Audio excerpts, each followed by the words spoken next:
This is Forever United TV. I'm Adam. It's lunchtime, 13th of January, bringing you all your updates. Please do get your comments in after the live is finished as well. This is our quickfire update show. We are talking transfers and all of the updates around Manchester United's ins and outs, but a story has crossed my path which caught my attention, which I want to just talk to you all about first of all. You can see it in the title, you can see it in the thumbnail. It's about Manchester United possibly being charged by the FA over conduct in what they're describing as a 20-man brawl. Seriously, right now? 20-man brawl? These guys were not brought up in the 80s. Oh my God. If that was a 20-man brawl, my God. Like, Antoinette is as good as Ronaldo. Seriously, it's a joke. And if they do bring anything back from this, it's going to make the FA look even more ridiculous.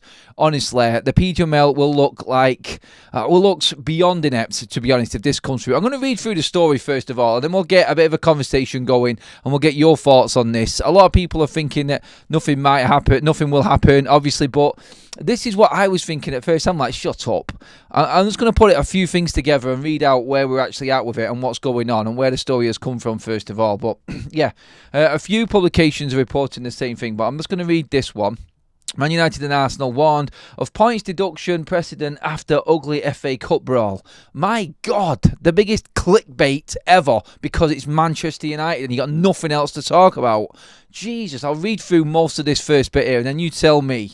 Manchester United and Arsenal saw their players involved in a 20-man brawl during their FA the 20-man brawl, but it still gets me. It's like clutching. Jesus. After their FA Cup clash on Sunday, with previous instances resulting in point deduction. God. Man United and Arsenal have been warned that they will be investigated after their players were involved in a 20-man mass brawl. With points deductions previously being dished out as a punishment. When? Like, what? Shut up. The two heavyweights were involved. They're making it sound like a bleeding boxing match as well. Were involved in a highly entertaining FA Cup third round tie, which the Red Devils eventually won on penalties. In the second half, tempers flared as both sets of players came together after the penalty was given. Harry Maguire took issue with Kai Havertz after he went down and earned his team a spot kick. The United man was left fuming with his opponent as words were exchanged before Manuel Ugarte was seen confronting Arsenal's German forward. Referee Andy Madler, wasn't shy in dishing out yellow cards as he attempted to wrestle control in the capital, booking 9 individuals, including Mikel Arteta. I didn't know that Arteta was booked. I mean, Arteta should have been sent to the stands for his disgusting behaviour on the side of the pitch anyway. That man is an absolute embarrassment to the game. He really is. And honestly, I've got no time for him at all. I really don't care for anything Arteta says or Arteta feels he's been hard done to with. Former official Keith Hackett believes there is punishment coming for both clubs, in both clubs' way for failing to control their players. This is where it gets interesting. He told Football Insider mass confrontation, which may have also seen a player headbutting an opponent. Wasn't a headbutt. Will be subject of investigation by the FA. Years ago, I was involved in the middle of a mass confrontation involving 21 men. Going into a story, wait into a bit more. Don't really care about his story, but I'll read on this little bit here. The question that can be asked: if VAR was in operation, what would have been reviewed, and the result may well have been secured. The result may have secured a different outcome. Now, that's the bit I don't like. There was no VAR in operation in the opening round, meaning the referee couldn't go to his colleagues for advice following a large scuffle at the Emirates. It also came after United themselves had gone down to 10 men with Diogo Dalot sent off following a yellow card.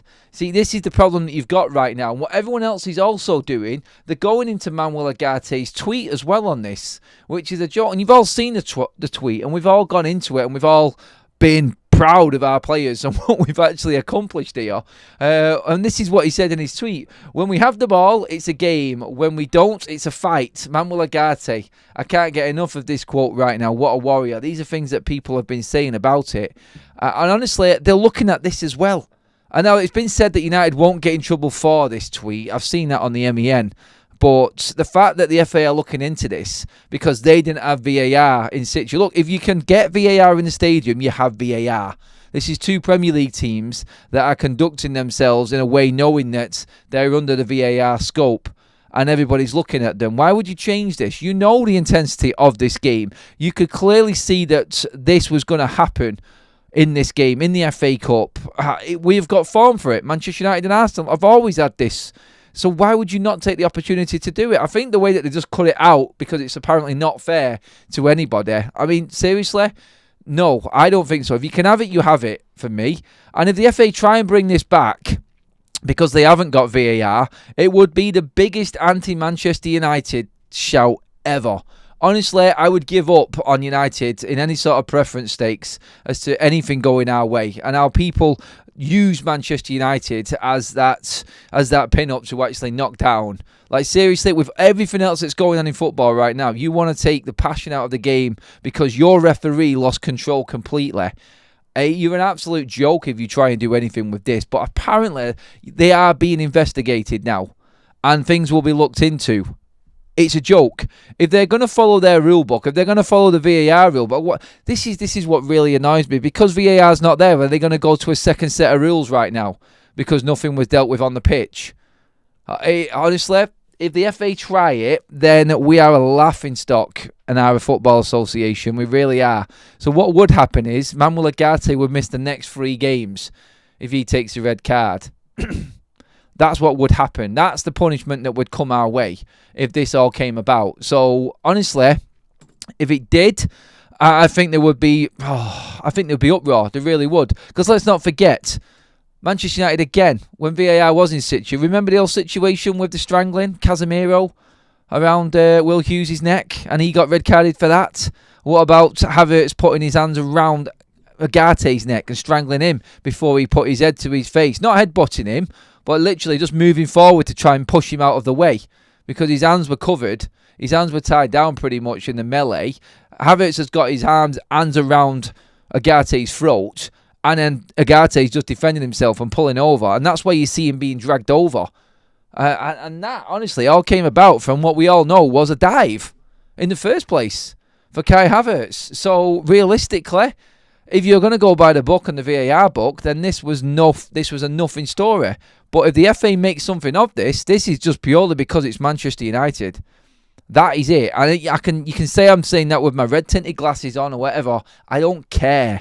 I really don't. This, if it does come about, would be an embarrassment to the league. It really would. But it would also be clearly just because it's Man United and Arsenal.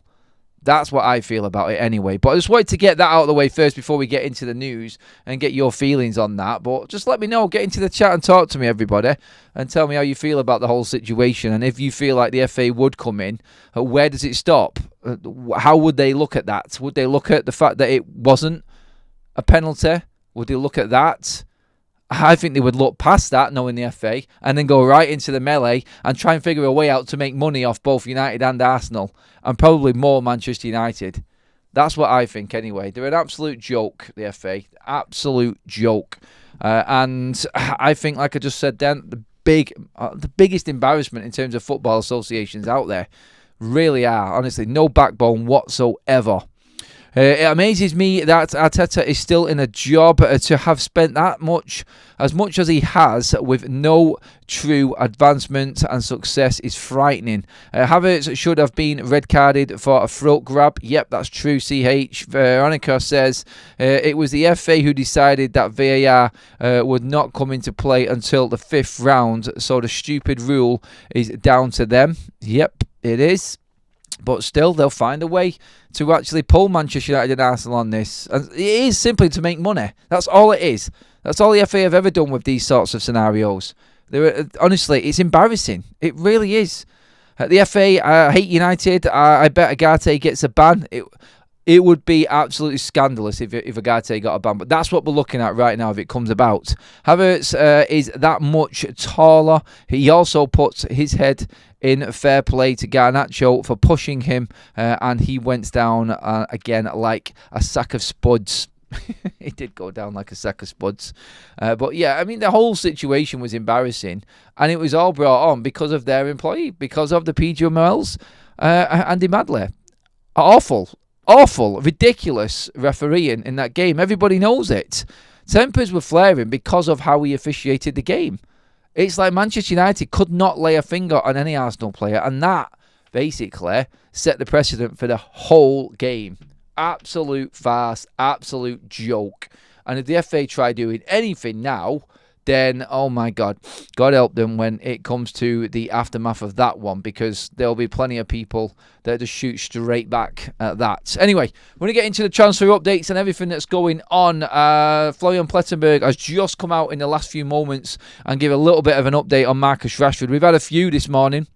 There was a personal meeting last week between representatives of Marcus Rashford and Borussia Dortmund. Sporting director Sebastian Kehl. Dortmund are still in the race to sign Rashford. However, it remains very difficult to make it happen, primarily because the overall package is too expensive at this stage. So, talks are definitely on with Dortmund as well. The only thing with this is, it's like at the moment, there are other teams that are probably looking to offer more than what Dortmund are or are up with it. West Ham have recently held informal talks to assess whether a pursuit of Marcus Rashford is a realistic one. They would be keen on a loan move. That's come from Luke Edwards of The Telegraph today as well.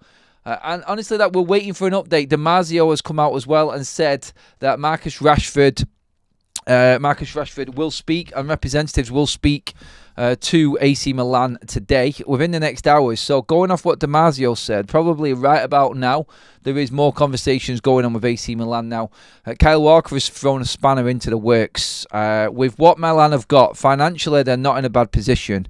But this thing keeps coming out about they've only got room for one English player. I don't know what that is or why Kyle Walker would scup it. I don't know if they're only allowed a certain amount of English players. I don't honestly know. And I do apologise for not coming up with that. But that's what keeps on being said. If Kyle Walker goes to AC Milan, Marcus Rashford can't. Vice versa as well. So, unsure, but I'm sure we will find out as time goes by as well. Another story coming out as well. And don't forget, there is another person involved in this here, and that is Marcus Rashford himself. And Daniele Longo has said that Marcus Rashford would like his future decided within the next 2 or 3 days. So yeah, Marcus Rashford's now calling the shots. He needs it sorted and rectified. Look, I'm only joking a little bit there with what I said regarding Rashford in terms of him determining what happens right now. Obviously, he needs to be in the know. He needs to know what's going on. And I'm sure Manchester United will be keeping him in the loop. Not like he's being just kept in the cold about everything that's going on. But we said last week we heard from a source saying that Marcus Rashford's representatives would want to have this rectified within a week. That was around about Wednesday, Thursday last week. And that was after initial contact with AC Milan after they put their proposal through to Manchester United, to Rashford's representatives. And then Zlatan came out after that and said, we're looking to speak to Marcus Rashford. We know the talent he is, blah, blah, blah, blah. We know what happened from there. But and when you look at everything that's happened so far, Marcus Rashford wanting to rectify it, everything that's moved forward, all of the meetings that have took place, we're now just in a position, we said this last week as well, but I think with it now being a fresh week, I think talks will now intensify and Manchester United can really move forward with trying to find the best suitor for Marcus Rashford. And all of the English clubs will just be waiting around, like the news we just heard then about West Ham waiting around. The possibility of Arsenal waiting around, for God's sake, can you imagine? And everything that's in the open right now tells you that Marcus Rashford's going. All of the news what we've heard, Marcus Rashford is going. We don't need to worry about that too much, I don't think. I think it's inevitable.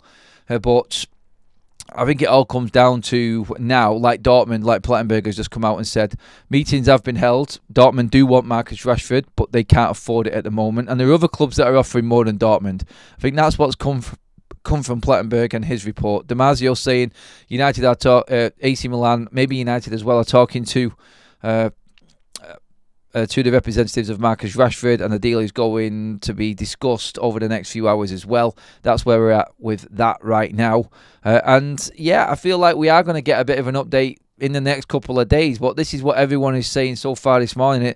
In 2 or 3 days, we'll probably know a little bit more about Marcus Rashford's situation, because that would leave us pretty much bang smack in the middle of the transfer window then. With just 3 weeks to go, I think, by the end of this week. I think that's all that's left. And you would want to be Stott. I mean, the man's not played for 8 games. You need, as a professional footballer, you're losing touch. You're losing that football feel. That, I think, is massive right now. And for Marcus Rashford, if I was him, I would be pushing harder and harder and harder to get this sorted. And Ruben's standing firm on his side. He knows he's not getting anywhere near the United team right now. So if anything, Rashford, he's going to have to succumb to some of these demands of other clubs if he's going to go there. Maybe it's going to be about his wages not being as high. We will see. We'll see what happens, and then it'll come down to United. Look, this is on the table, that's on the table, where are we going? And then a decision will be made from there.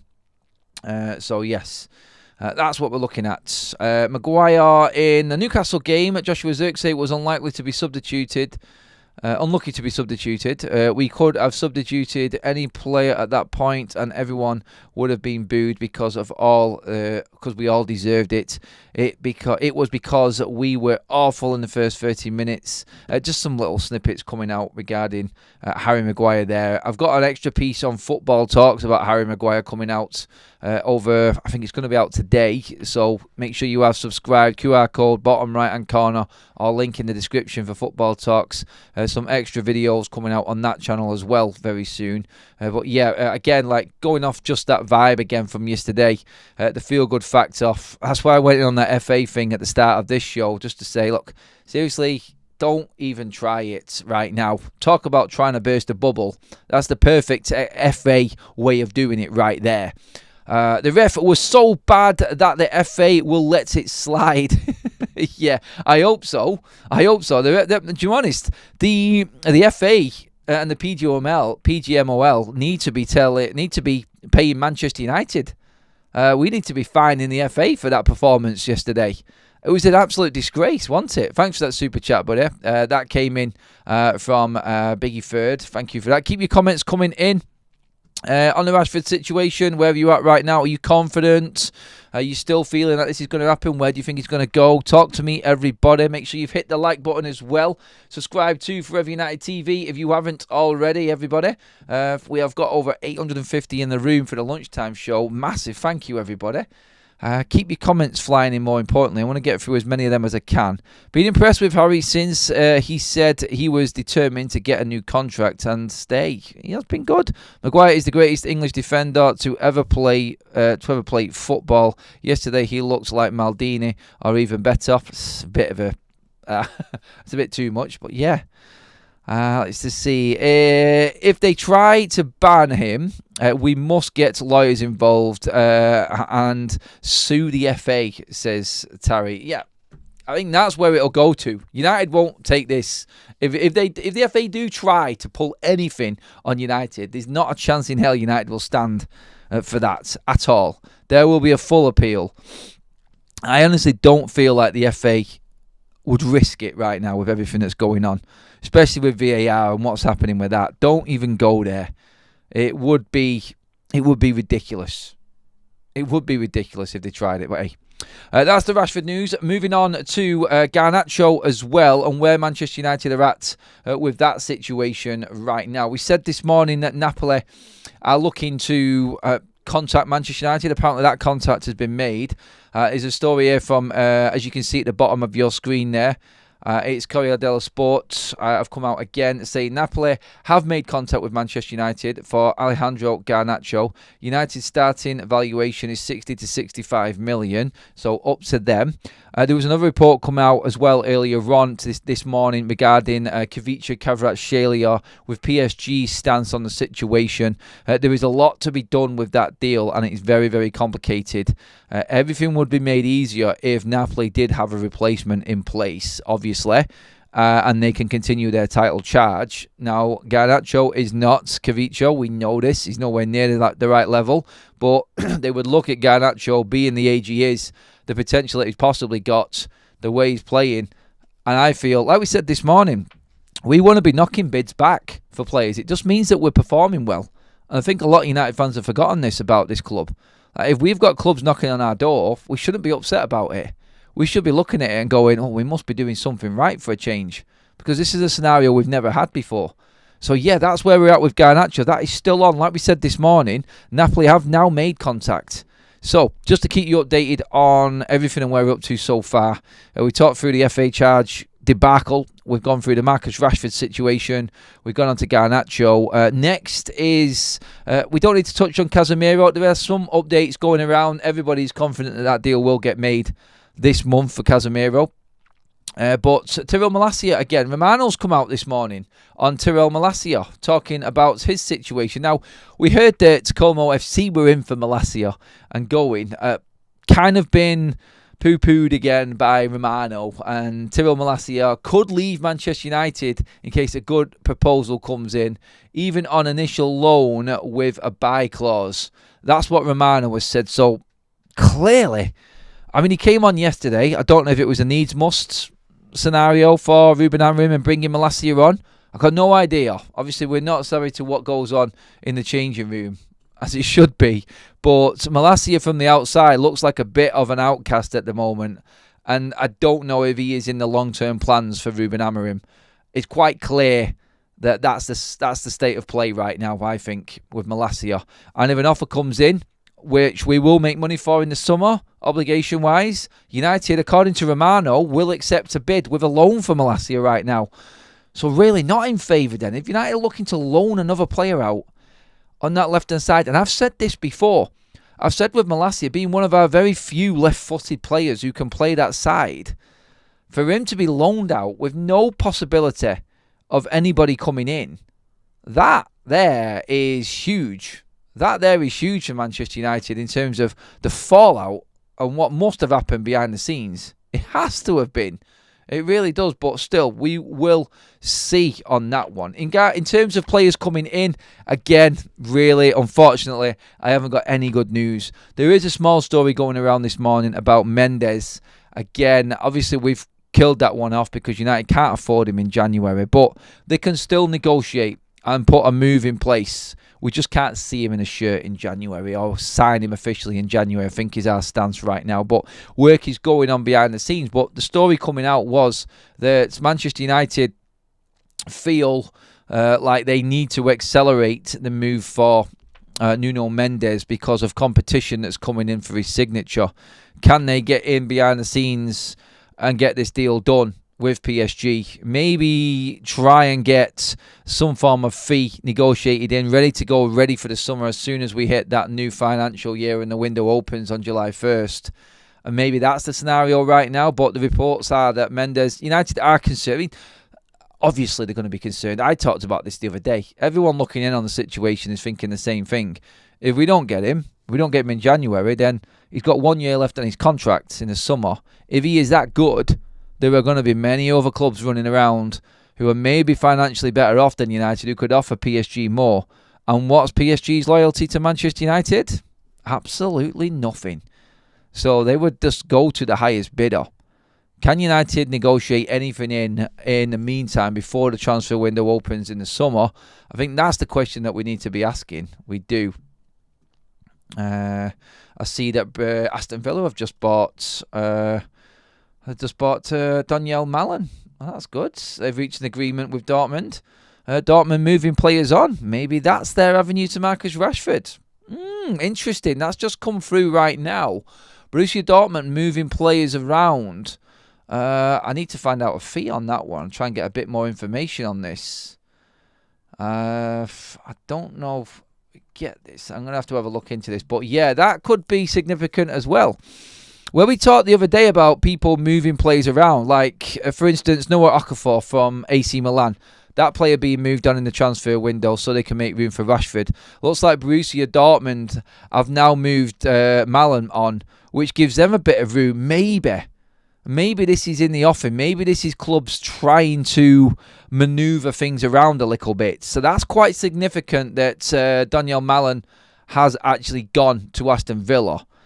The fee would be very, very interesting on this one. I'll try and find out what that is. We'll do a little bit of hunting around while we're live right now. But I think that's quite significant. considering what we just spoke about and what Plettenberg from Sky Germany has just said, because this is Sky that's just come out now and said, obviously, that Donyell Malen has moved to Aston Villa. And Sky Germany are reporting from the Dortmund side of things as well about Marcus Rashford and conversations being taking place. So realistically, when you look at it, it looks like they were asking around about 25 million for him initially. So that there for me could be Rashford's wage. Yeah, I don't know. Like, how are they going to do it? How are they going to finance it? If it's installments, let them deal with that. But you would think that Dortmund would want to be replacing Malen with another player coming through. Just from the outside looking in, don't know. They're not cut too far adrift at the moment, Dortmund. Still, there's a half a chance. If they get a Sancho scenario again, and that's what they will be thinking, if they get a Sancho scenario again where he comes in, he hits the ground running, he helps them for the second half of the season, and they get anywhere near what they did at the back end of last season out of Rashford, and get to the latter stages of whatever competition they're in fact, even chasing a title, then I think they go for that. This is teams moving things around. Celtic says it's 23.5 million euros with 3 million in add-ons. That apparently is what is being said. A bit more news on this. Alright, okay. Total agreement reached. Fee is 25 million euros with 5 million add-ons. That's from Plettenberg. Plettenberg has just dropped that right now. Aston Villa paying 30 million euros with add-ons included. That's a good chunk of change for Malen. And that is big money for Borussia Dortmund. And a place in their side opening up. Really interesting to see how that develops the Marcus Rashford situation as well, that now. Please give the video a like, everybody. Keep them likes coming in. Make sure you have subscribed to Forever United TV as well. Get your comments in if you have subscribed. Let's get into it now. 26 million with bonuses included. He is not class and don't start for Dortmund. But still, they've still managed to move someone on for significant money who isn't playing for him right now. Or consistently playing for them right now. He was last season. So something interesting is going on there. And I think what we can say is finances have opened up for Borussia Dortmund. There is an opening. And I think that is the significant part about what we're talking about right now. So yeah, let's see how this develops going forward on this. And let's honestly though, when you look at everything that's in the picture again with Rashford and where we're at with AC Milan talks today, Dortmund coming in, I think it's Manchester United pushing it more than what Rashford is. I honestly feel like Rashford's reality is what United want from this. So they can go and talk to the different clubs, all of Rashford's reps. Go and talk to Dortmund, AC Milan, Barcelona, whoever it may be. Go and do everything you've got to do, because it's gone quiet on Barca today as well, hasn't it? Not much has come out since last time we spoke about them. But when you look at it all, it looks like United are looking for the deal that suits them in this. That's how I look at it anyway. So we've got the loan. We've got whatever covered. And I said this last week. I think United would prefer him to go to a Dortmund or an AC Milan rather than a Barcelona. I really do. I mean, it's not like Barcelona need him. Did you watch the game last night? Wow. Yeah, but don't forget, on Football Talks as well, later on I will have a special on Harry Maguire. A separate video going out there, which we're doing as well. So make sure that you do subscribe to Football Talks as well, everybody. Thank you for all of the people who has done it already. Let's get into some more comments. You got Ross says Dortmund always move players on for huge money. It doesn't make they pay anything decent for new players. No, they never have done. They have been the club that feeds off the likes of RB Leipzig and Salzburg and the Red Bull Group, trying to find players. This is how they fund their future. Dortmund are a selling football club. But if they can take a loan to give someone a bit more development time, like they did with Sancho, as in someone else coming through the ranks, well, that player is just filling a hole for them while they still stay competitive within a league. That's their model more. Barca looks like the best bet on Rashford. Let Milan get their broke-ass Kyle Walker. Celtic weird buy Villa. Have Watkins and Duran unless Villa are trying to get big money for Duran in the summer.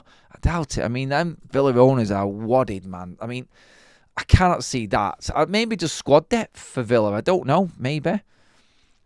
Malin had 1 year left on his deal. They have done well. Dortmund have done well out of that. Honestly, like Dylan says there as well, like Villa were robbed. I don't care right now, honestly, about Villa, but all I'm thinking is maybe it's another option for Rashford. Look, he's never going to sign for Dortmund. He may be loaned to Dortmund for 6 months, but realistically, we know Rashford's got no chance of being a permanent signing for Dortmund. All we're looking at this situation for right now is that it could open up an avenue for Dortmund to go and buy Rashford. To go and loan Rashford in this next 6 months. That's it. Same with Sancho. It'll be the same with Rashford if he goes there. And United probably think, you know what? They've got money there. Maybe we could get a loan fee. Maybe we could get a loan for Marcus Rashford as well. A fee on top, performance-related fees. They've done this before with Sancho. We scraped together around about 10 million out of the Sancho deal by the time he'd finished in Dortmund last season. So maybe they're thinking about that again. Look, all options are open. We now know that Milan are moving players on, Dortmund are moving players on. So there's space there. We've got 3 realistic options for Manchester United right now on Marcus Rashford, which is Dortmund, Milan and Barcelona. Napoli is closing in on contacts and communication with United over Garnacho. Malacia can go anywhere. It doesn't look like Ruben Amorim wants him. Simple as. Casemiro, we know he's definitely going. We will see. We will take it from here and cover anything else that comes up throughout the day if anything does break. We're back at 6:30 this evening as usual for the evening show, everybody. So make sure you're tuned in for that. And that pretty much is your evening update. Don't forget, extra content coming out today on Football Talks regarding Harry Maguire and the story behind him. So go and subscribe to Football Talks, please. QR code right there. We will be doing a watch-along tomorrow for the Liverpool and Forest game as well. So that's all happening over there. Thank you, everybody. Mods and members, everyone in the chat helping out as well. Anybody who's new or just subscribe, welcome to Forever United TV. I'm Adam. Give the video a like on the way out. That'll give us a nice, easy 250 likes. Lovely jubbly. I'll see you all later on this evening. Have a good